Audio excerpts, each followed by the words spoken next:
you very much. And can I just start by thanking you for showing me around today, what you're doing, the capability that you've got here, the speed of development. And it's a real reminder for me, and I think for you, we've got a brilliant front line in our armed forces. We really do have such brilliant personnel serving every day, and we must always remember that and the courage and determination that they bring to everything that they do.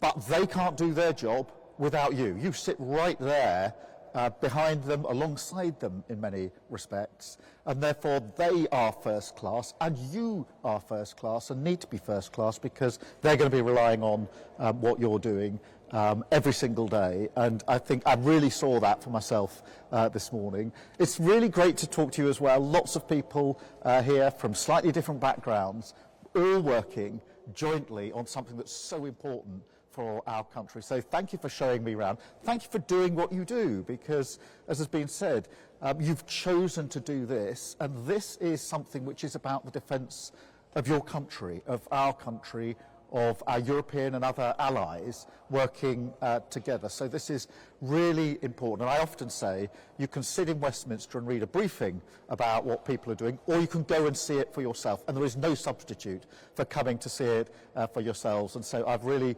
learnt a lot from you this morning, and thank you very, very much. It reminds me of something that I hold fast to every single day as Prime Minister. And that is that my first duty, the duty above everything else, is to keep our country safe and to keep our people safe. That is the top, most important duty of any Prime Minister, and it's the one, as I say, that I hold very, very close every single day. And it is particularly important at the moment, because it is no exaggeration to say that we're living in more dangerous and volatile times than at any time in my life or in your life. We're living through that now. The Chief of Defence Staff was out this morning on media, and he said in 35 years of service, that's his service, he's never known the world as dangerous as it is at the moment. It's worth just pausing on that to think how real that is, how close that is, and what responsibility it puts on all of us to make sure that we are ready for this dangerous and volatile world, and we have to be ready for it. Now, the causes of that are many across the world, but we are facing basically a war on two fronts. The ongoing war in Ukraine, now in its 5th year. And I do want to salute once again both the front line and the civilians in Ukraine for the incredible courage and resilience they've shown in the face of Russian aggression now, as I say, going into a 5th year. And you've seen some of the attacks only recently that have been, on civilian targets in Kyiv, amongst other things. So that is going on. Alongside that, we've got conflict in the Middle East, in Iran in particular, and the Strait of Hormuz is still closed. Now, all of that, both Ukraine and Iran, is having an impact back here in the United Kingdom. That is obvious to all of you. It's obvious to people across the country. You can see it, the economic impact it's had. The most obvious is energy prices, but it's not the only impact. When the Ukraine war started, energy prices went up. Now, because of the Iran crisis, energy prices have gone up. And everything else that follows from that has an impact on our resources, of course, because we put resource into Ukraine and capability into Ukraine, where we're doing incredible things with the Ukrainians, including some of what's going on in the collaboration that you're responsible for, and, of course, capability. And you will have seen that in the last few months we've deployed our armed forces in and around the Gulf states to defend them from attacks from Iran, and that means that our pilots were up in the sky within hours of the beginning of that conflict, taking out incoming that was aimed at civilians in the Gulf states, and of course our service personnel who are grounded there. Of course, that conflict is not just confined to the geography of Ukraine and the geography of the Middle East. It goes beyond that, because increasingly we're seeing state-backed attacks across our country and other countries. Cyber attacks, very, very common now, something we have to constantly battle.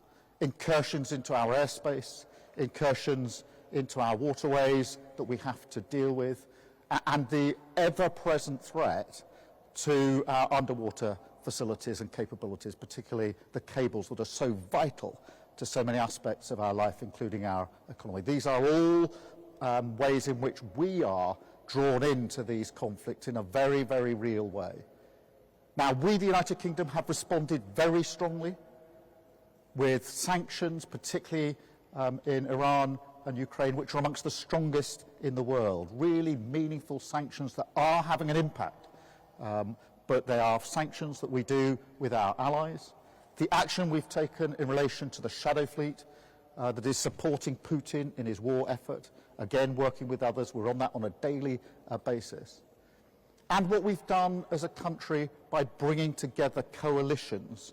So we had a coalition of the willing for Ukraine, which is UK-led, with France and Germany.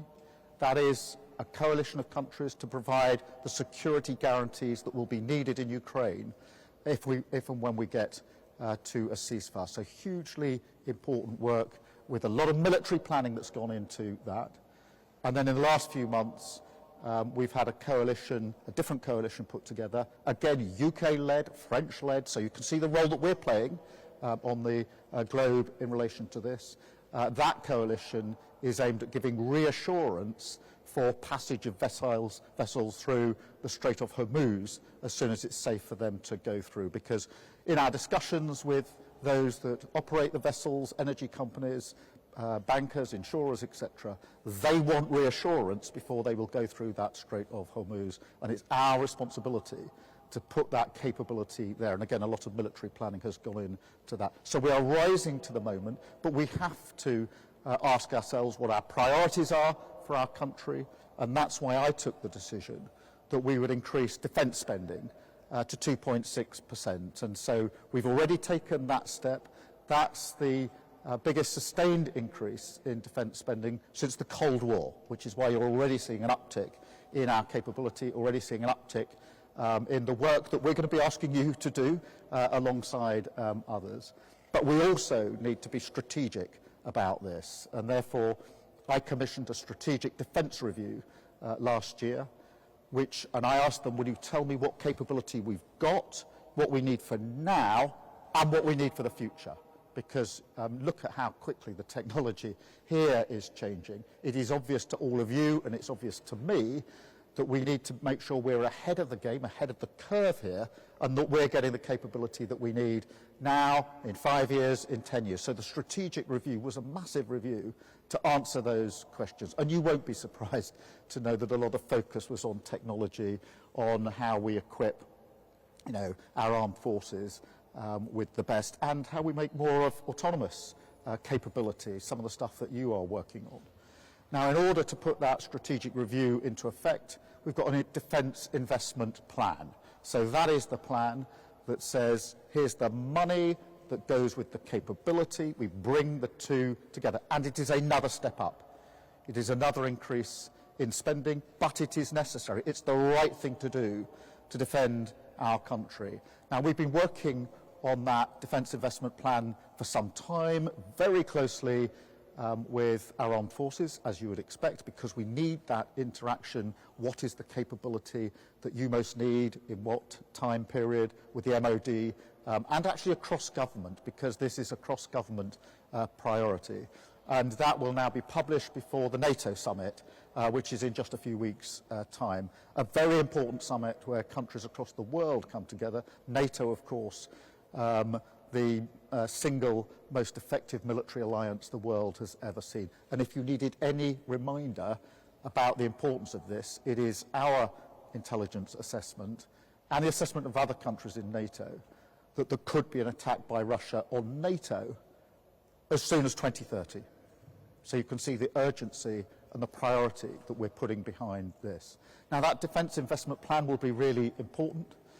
It will be very much focused on the capability of the future that we need to defend our country. It will mean more work for you and other people like you around the country, because I'm really determined that as we increase defence spend, which we've already done, as we implement the Defence Investment Plan, which will be published in coming weeks, it's really important that what goes alongside that is good, well-paid, skilled jobs in this country, because this is the first priority for our country, but it needs to be felt in every community across the country. Every community needs to see the opportunity that is here in this for those good, well-paid jobs wherever they are. And with different capability, with different technology, the chances for those jobs to be in different places is enormous, and therefore it will be conditional that this money, this capability, comes on the condition that those jobs across the country go with it. So that